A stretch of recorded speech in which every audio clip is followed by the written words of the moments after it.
नमस्कार, आप देख रहे हैं टाइम इंडिया टीवी नेटवर्क और मैं जुबैर मलिक। इस समय हमारे साथ 3 लोग स्टूडियो में मौजूद हैं। आज हम बात करेंगे बहस में बेरोजगारी पर, जिसे लेकर के हमारे साथ संगीता तलवार जी हैं जो कि बीजेपी से हैं। आपका बहुत बहुत स्वागत है मैडम स्टूडियो में। उसके बाद दूसरे नंबर पर आम आदमी पार्टी से हमारे साथ ईसा सैनी जी जुड़ चुकी हैं और तीसरे नंबर पर हमारे साथ जो है रजनी पटपटिया जी हैं जो कि एक समाज सेवक भी हैं।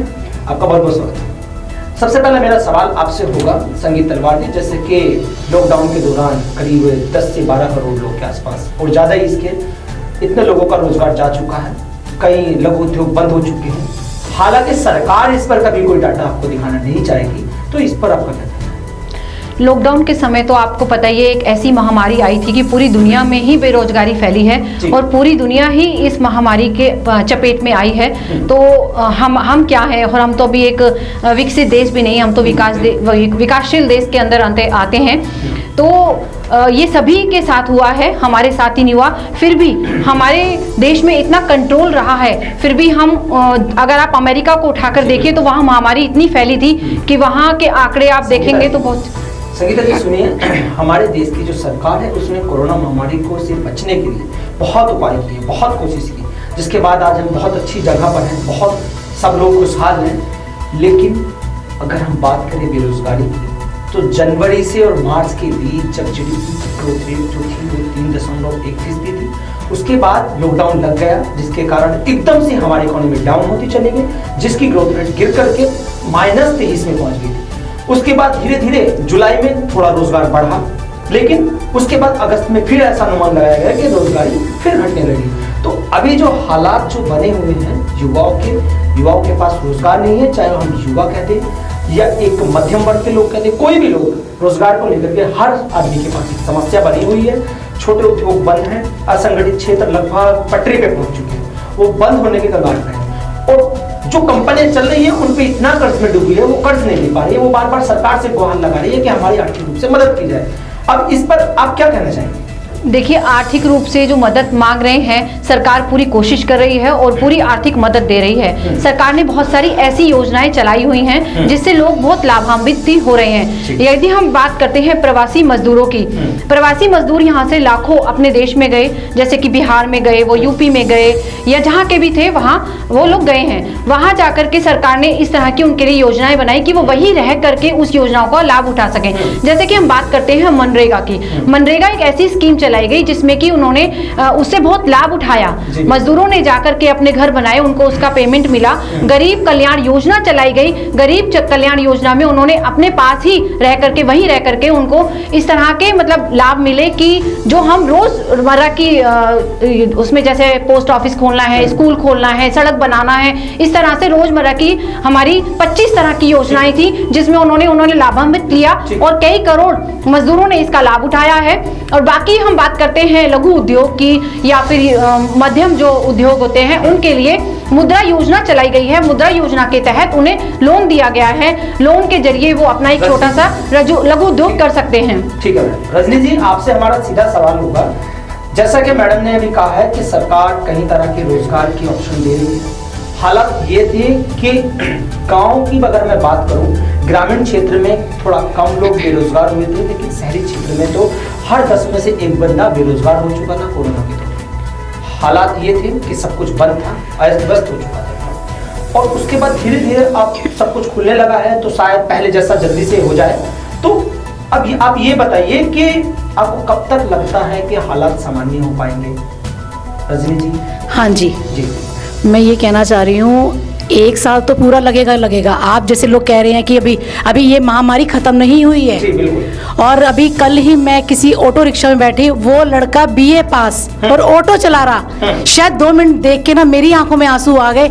मैंने बोला, आप क्या करते हो, कहाँ रहते हो? मैं यहाँ रहता हूँ और मैं इतना पढ़ा हूँ। और मैडम, मैं जहाँ जॉब करता था, कंपनी में जॉब करता था, मेरी सैलरी 40,000 रुपये महीना थी। वहाँ से ये लॉकडाउन के दौरान इन लोगों ने मुझे निकाल दिया। आज मेरी ऑटो चलाने तक की नौबत है। चलिए वो ऑटो तो चला रहा है क्योंकि उसने लोन लिया, सरकार ने इस तरह के सरकार ने एक योजना चलाई है, स्टार्टअप योजना। मैडम नहीं मैडम, नहीं लोन लेके नहीं मैडम, नहीं लोन लेके नहीं, रेंट पे लेके कोई छोटा बड़ा नहीं होता। आज कम से कम वो कमा तो रहा है, अपनी रोजी रोटी चला तो रहा है। आपसे मैं बताना चाहूंगा, बिहार में जब 2015 में विधानसभा के चुनाव हुए थे, फिलहाल भी वहां पर चुनाव है, तो उस समय मोदी सरकार ने वहां पर 1,65,000 करोड़ रुपए देने की बात की थी विकास कार्य, जिस पर तेजस्वी यादव जो कि जेडीयू से आते हैं, हाल ही में मुख्यमंत्री पद के लिए चेहरा है, उन्होंने तेजस्वी यादव ने साफ साफ ट्वीट करते हुए कहा, ट्वीट किया कि मोदी जी आपने अभी फिर दोबारा से बिहार का कोरोना से उबरने के लिए 20 लाख करोड़ रुपए दिया गया है, कि आप पहले पुराने वाले, नीतीश जी से कहा कि आप पहले पुराने वाले पैसे को तो हिसाब दे दीजिए, बिहार की जनता पूछती है, बिहार के लोग बेरोजगार हैं, अगर मैडम बेरोजगार नहीं है तो बिहार के लोग हरियाणा और पंजाब क्यों जाते हैं काम करने? सवाल इस चीज का है ना संगीता जी, बताइए। देखिए जब प्रवासी मजदूर बिहार में पहुंचे हैं तो उन्हें काम मिला है। आज वो कहते हैं कि हमें अपने शहर में नहीं जाना है, हमें यहीं पे बिहार में रह करके काम करना है, क्योंकि उनको जन कल्याण, गरीबी जन कल्याण योजना एक चलाई गई जिसमें उन्हें काम दिया गया, और जो उनका टैलेंट था, जो वो शहरों को सुधारने के लिए लगा रहे थे अपने दिमाग को और अपने शरीर को, वही टैलेंट वो आज गाँवों में दिखा रहे हैं। उनको ये कहा गया कि आप अपने ही प्रदेश में रहिए और अपने ही प्रदेश को सुधारिए और अपने ही प्रदेश को बहुत सुंदर बनाइए, अपना टैलेंट यहाँ पर दिखाइए। तो वो लोग वहाँ पर अपना टैलेंट दिखा रहे हैं और वहाँ पर उन्हें के पास चलते हैं जल्दी से। ईसा जी, आप आम आदमी पार्टी से हो, ये बताइए बिहार के कितने लोगों को आपके हिसाब से रोजगार मिल गया? क्या बिहार के सभी लोगों को रोजगार मिल रहा है? यदि मिल रहा है तो फिर वो लोग क्यों हरियाणा और पंजाब की ओर रुख करते हैं? सर बिहार में मेरे को नहीं लगता कि वहाँ लोगों को कोई रोजगार मिलता है जी। अगर बिहार में लोगों को रोजगार मिल रहा होता तो लोगों को महानगरों में आने की जरूरत नहीं पड़ती जी। महानगरों में आके मैंने देखा है कि सर अभी मेरे घर में आपको पता है पेंट का काम चल रहा है, वो बिहार का है। बिहार में वो ये कहता है कि मेरा बहुत अच्छा घर है, सब कुछ है, लेकिन फिर भी वो एक महानगर में आके सिर्फ एक मजदूरी का काम कर रहा है, सिर्फ एक घर में पेंट करने का काम कर रहा है। तो सर अगर बिहार के हालात सच में ही इतने अच्छे होते तो वहाँ के मजदूरों को हमें नहीं लगता कि महानगरों में आने की जरूरत पड़ती। वहाँ के लोगों के पास कोई ढंग का काम का सिस्टम कुछ भी नहीं है, अगर होता तो वो लोग महानगरों में नहीं आते। आपसे बात करेंगे रजनी पटपटिया जी, ये बताइए कि जैसे कि अभी रजनी मैडम ने कहा है कि बिहार में लोगों को रोजगार दिया जा रहा है, कई तरह के ऑप्शन दिए जा रहे हैं रोजगार के लिए, तो इस पर ये बताइए कि आपको भी लगता है कि बिहार में पूर्ण रूप से लोगों को रोजगार मिल रहा है? मेरे हिसाब से तो नहीं मिल रहा। जो मैडम बोल रही हैं बिल्कुल ठीक बोल रही हैं, कहीं नहीं है। ये सिर्फ ये अपना दिल्ली है जो लोग उड़ तुड़ के, यानी कि मेरे खुद की काम वाली अभी वो दिवाली के बाद बोल रही है मैं दिल्ली में ही आऊंगी। अच्छा। और लॉकडाउन में फंसी हुई है वो। मतलब आपके काम वाली भी बिहार की है? हाँ जी, यूपी बिहार। हाँ यूपी बिहार। हाँ जी, यूपी बिहार। वो लोग वापसी आने के लिए तैयारी में हैं कि भी दिवाली हो जाए हम अपने वापस अपने कामों में आएंगे। जो लोग शहर में रहना चाहते हैं वो उनका मन है, वो शहर में मन नहीं होता, मन नहीं होता। क्या हम एक जगह पे रहने लग जाते हैं? नहीं नहीं, वहाँ की आदत हो जाती है। अगर मेरे को ये कहा जाए कि मैं गाँव में जाकर नहीं रह पाऊँ, नहीं ऐसा कुछ नहीं है। वो अपने बच्चों को अच्छी एजुकेशन देना चाह रहे हैं वो लोग। क्या बिहार में शिक्षा नहीं मिलती है? आप बिहार में शिक्षा मिलती है, मानते हैं। आईएएस दिखा दिए। नहीं बिहार में नहीं बिहार में शिक्षा मिलती है, मानती हूँ मैं। क्यों नहीं है पढ़े लिखे लोग? नहीं आईएएस देखिए, डॉक्टर देखिए, बिहार क्यों नहीं है? बिहार में तो उनके पास रोजगार नहीं है, उनके पास उतनी उनकी एजुकेशन के अकॉर्डिंग नौकरियां नहीं है। देखिए जो जिसके पास टैलेंट है कहीं ना कहीं रोजगार देने में नाकामयाब है, चाहे वो यूपी की सरकार हो, चाहे वो बिहार की सरकार हो, चाहे वो बंगाल की सरकार हो, चाहे फिर वो राजस्थान की सरकार हो, कहीं ना कहीं रोजगार पर लगातार सवाल उठ रहे हैं, चाहे वो कोई भी सरकार हो। सर एक मिनट, सर ये जो मनरेगा योजना आई थी सर, इसके अंदर हमने एक ये चीज भी देखी गई है कि मनरेगा योजना एक सिर्फ टाइम लिमिट है, इसमें 365 दिन की गारंटी नहीं है। जी बिल्कुल, सिर्फ टाइम लिमिट है। हाँ। तो सर ये तो कोई नहीं, इसको अभी कोरोना में क्या था, पहले ये 100 दिन की गारंटी देती थी, इसको अब एनडीए सरकार ने बढ़ाया था ताकि लोगों को रोजगार मिल सके। 125 दिन इसको दिया गया, 100 दिन से बढ़ाकर 125 दिन लोगों को रोजगार मिल सके। और इसमें जो मानदेय था वो भी बढ़ाया गया था, 25 के 30 रुपए बढ़ाया गया था, जो पहले मानदेय था उसको बढ़ाया गया था ताकि लोगों को आराम से घर का खर्चा चल सके कोरोना में, क्योंकि लोगों के पास कोरोना में कोई और उपाय तो था नहीं, तो काम करने सारे काम बंद हो चुके थे, फैक्ट्रियां बंद थी, कारोबार सारे बंद थे, जिसके कारण उसको बढ़ाया गया था। रजनी, और अब ऐसा नहीं, अब स्थितियां नहीं, बच्चे पढ़े लिखे हैं मगर वो अपना काम करते हुए शर्म खाते हैं बच्चे जी कि भी मेरी शॉप खुलवाओगे, मैंने इतना पढ़ लिया, मैंने इतना लिख लिया, उसके बाद भी लास्ट में आगे। संगीता जी सवाल सबसे बड़ा है यहाँ पर ये है कि हजारों या लाखों की तादाद में हमारे देश में युवा ग्रेजुएट होते हैं, उनमें से कितने लोगों को रोजगार मिल पाता है, ये सबसे बड़ा सवाल है।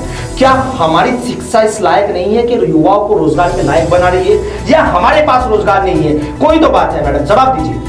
नहीं, वो आपकी बात ठीक है। देखिए, शिक्षा जो बच्चे हैं वही सरकारी स्कूल में पढ़ रहे हैं, क्या वो IAS नहीं बन रहे हैं, क्या वो डॉक्टर नहीं बन रहे हैं, क्या वो अच्छा बिजनेस नहीं चला रहे हैं, अच्छे शॉप नहीं चला रहे हैं? तो ये तो आपके ऊपर टैलेंट होना चाहिए कि आप कहाँ हैं, कहाँ नहीं है। नहीं, कहीं ना कहीं शिक्षा में भी आपको लगता है सुधार की जरूरत है, क्योंकि अभी गवर्नमेंट ने पॉलिसी भी बदली है शिक्षा में, नई पॉलिसी आने जा रही है बहुत जल्द। नई पॉलिसी जो आ रही है वो बहुत अच्छी पॉलिसी है, क्योंकि मैं भी चाहती हूँ, क्योंकि मैं भी बच्चों को पढ़ाती हूँ, पुअर बच्चों को, तो मैं भी शिक्षा पद्धति से जो पुरानी चल रही है उससे मैं बिल्कुल भी सेटिस्फाइड नहीं हूँ, क्योंकि उसमें हमारे संस्कार और हमारी जो इतिहास है वो तो पढ़ाया ही नहीं जाता है। मॉरलिटी बिल्कुल खत्म हो गई है, नैतिक शिक्षा बिल्कुल खत्म हो गई है। अगर हम पढ़ाएंगे तभी तो बच्चों को पता चलेगा कि हमारी नैतिक शिक्षा क्या है, या हमारे पुराणों में क्या लिखा हुआ है, तो हमारे बच्चे शिक्षित होंगे और अच्छे से उन्हें पता चलेगा कि हाँ, हमें क्या करना चाहिए, क्या नहीं। क्योंकि आजकल क्या है, टीवी, फोन, ये सब चीजें इतनी आ गई कि बच्चे हमारे गलत राह में जा रहे हैं, तो जिसकी वजह से वो कंसंट्रेट ही नहीं कर पा रहे हैं स्टडी के ऊपर। सैनी, आप जैसे आम आदमी पार्टी से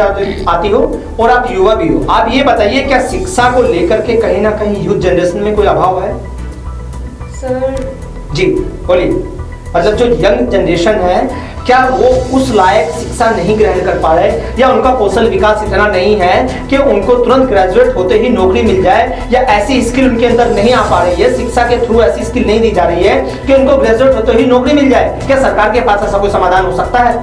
सर, समाधान बिल्कुल हो सकता है। अगर मैं सर इस पर बात करूँ, कोटे की बात करूँ, अगर मैं माफी चाहूंगी, लेकिन अगर हम यहाँ कोटे की बात करते हैं तो सर ये देखा जाता है जिन बच्चों के 90% मार्क्स होते हैं, 95% मार्क्स होते हैं, उन बच्चों को पीछे धकेल दिया जाता है, इसलिए कि सीट नहीं है, वो सीट SC ST के लिए रिजर्व है। मैं माफी चाहूंगी इस चीज के लिए, ये मुद्दा उठाने के लिए, लेकिन सर ये जो कोटा वाला जो सिस्टम है ना, ये कहीं ना कहीं हम लोगों को पीछे की तरफ धकेलता है। नहीं, वो हमारे संविधान में जुड़ा हुआ मुद्दा है मैडम। सर, वो संविधान में मुद्दा बाबा अम्बेडकर ने उनके दलितों के विकास के लिए जोड़ा था कि जब इनका विकास हो जाएगा। अभी भी दलितों का विकास अगर हो जाता ना, तो रिजर्वेशन को कब तक खत्म किया जाता? सर, अभी भी वो कहीं ना कहीं दबे हुए हैं मैडम। रिजर्वेशन तो राजनीति के लिए अब यूज हो रहा है, राजनीति के लिए। तो आपको ऐसा लगता है कि राजनीतिक फंडा है? मतलब नहीं, देखिए, अगर हम शहरों की बात करें तो शहरों में दलितों की स्थिति ठीक है, अच्छी है, फिर भी पहले मतलब से, लेकिन हम गाँव में जाते हैं, पिछड़े एरिया में जाते हैं, तो वहाँ पर दलितों को स्कूल भी नहीं है, कई जगह पे मतलब शिक्षा नहीं मिल रही है। 80% के बीच आबादी गाँव में निवास करती है, शहर से भारत नहीं बनता है, भारत गाँव से बनता है ना मैडम।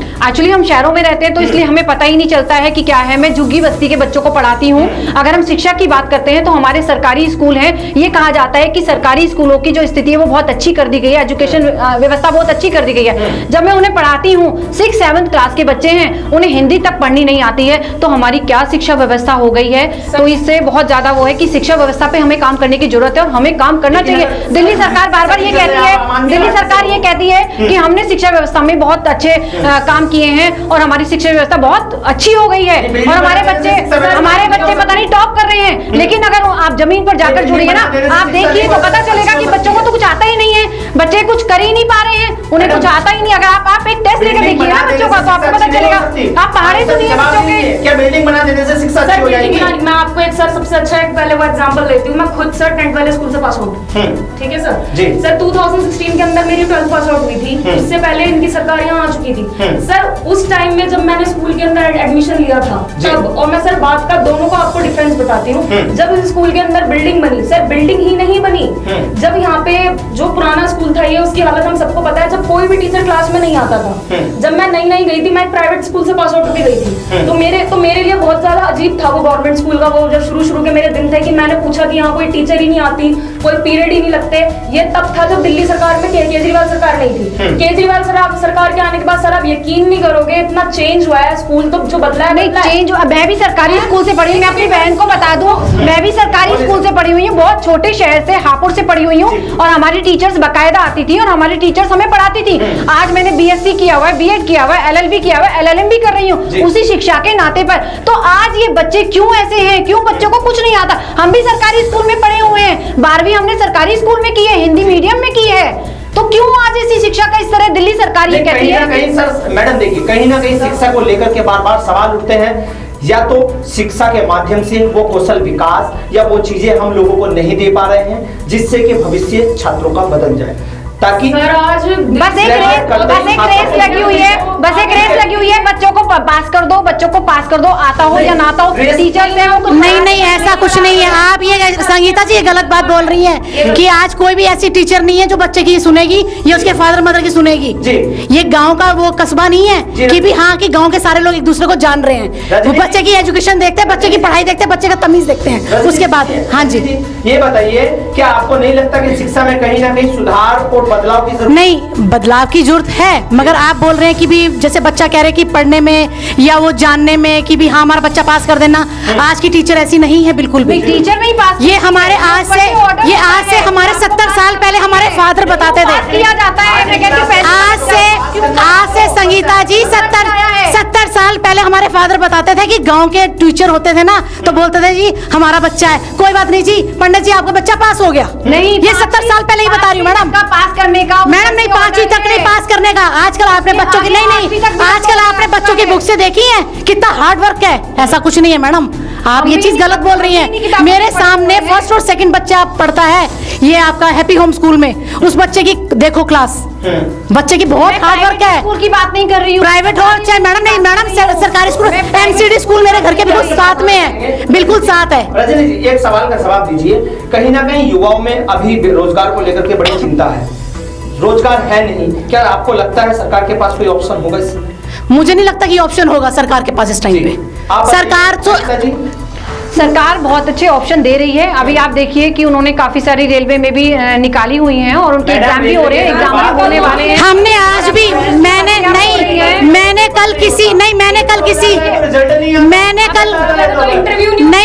कल किसी लड़के के लिए बात की। वो लड़का बहुत मजबूर था, उसके सिर पे मम्मी पापा नहीं है, वो 3 बहनों का अकेला लड़का पाल रहा है। मुझे कहता दीदी अगर कहीं जॉब हो तो मेरे को बताना।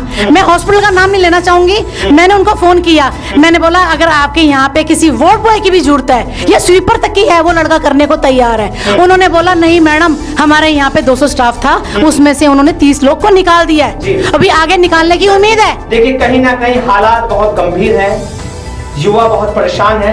किसी को अपना परिवार पालना है, किसी को अपनी घर चलाना है, किसी को अपनी जिंदगी पालनी है। कहीं ना कहीं रोजगार को लेकर के लगातार सवाल उठते रहते हैं और इस पर चाहे कोई भी सरकार हो, चाहे वो राज्य सरकारें हो, चाहे वो केंद्र सरकार हो, कोई इस पर जवाब नहीं दे पाता है, कोई इस पर डाटा नहीं दे पाता है। अगर हम माइग्रेंट वर्कर की बात करें, सरकार के पास उसका डाटा भी नहीं है। कितने वर्कर मरे हैं कोरोना के दौरान, सरकार कहती है हमारे पास उसका कोई डाटा नहीं है। तो फिर आप इस पे क्या कहोगे?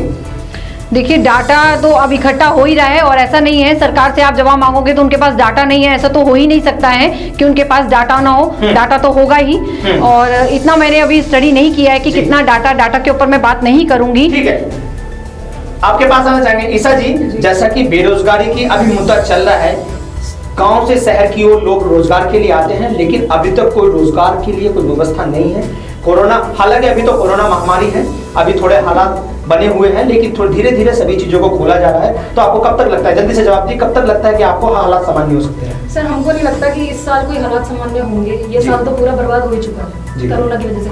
अगले साल सोच सकते हैं कि हालात सामान्य होंगे, क्योंकि सर आप ये देख सकते हैं ना कि अगर गवर्नमेंट ये कहती है कि हम मजदूरों को वापस नहीं आने देंगे, जो गाँव चले गए वो वहाँ रहेंगे, ठीक है, नहीं उनको रोजगार देने की बात कर रही है सरकार, रोजगार देने की बात कर रही है, मैं वही बात, सरकार रोजगार देगी उनको मैडम। लेकिन सर महानगरों की इकोनॉमी फिर कहाँ जाएगी जो मजदूरों के ऊपर डिपेंड है? देखिए उनको मजदूरों को ये नहीं कहा है कि वो वहाँ पर रहे, उनकी मर्जी है, वो आ भी सकते हैं, वो अपने वहाँ पे भी रह सकते हैं। तो ये मजदूरों के ऊपर है ना। अभी ट्रेनें नहीं चल रही, नहीं यार, ट्रैफिक नहीं चल रहा, चलने लग गई है सर, चलने लग गई है ट्रेनें भी चलने लग गई है, बस भी चलने लग गई है, सब चलने लग गई। ऐसा नहीं है कि योजना है मोदी सरकार की जिसके SMS के थ्रू ये पता लगाया जा सकता है कि कितने मजदूर कहाँ फंसे हुए हैं। तो सर ये क्यों इसके थ्रू डाटा नहीं निकालते? ये तो सरकार का एक बहुत बड़ा प्रश्न चिन्ह का सवाल है कि वो डाटा क्यों नहीं दे पाते हैं। जब डाटा की बात आती है तो कहीं ना कहीं हर आदमी इस पर जवाबदेही से बचना चाहता है। ठीक है, आपका बहुत बहुत शुक्रिया सर। CMI जो आंकड़े देता है, गवर्नमेंट उस आंकड़े को भी नहीं मानती, ठीक है, और अपना आंकड़ा भी नहीं देती जी। तो सर ये तो एक बहुत लंबे समय से एक ऐसी चर्चा का विषय बना हुआ है कि जब भी बात आंकड़ों की आती है तो उसे लेकर कहीं ना कहीं, चाहे वो कोई भी सत्ता की सरकार रही हो, वो कहीं ना कहीं अपने आप से रुख फेरती है, उससे बचती है। ठीक है, आपका बहुत बहुत धन्यवाद तीनों का।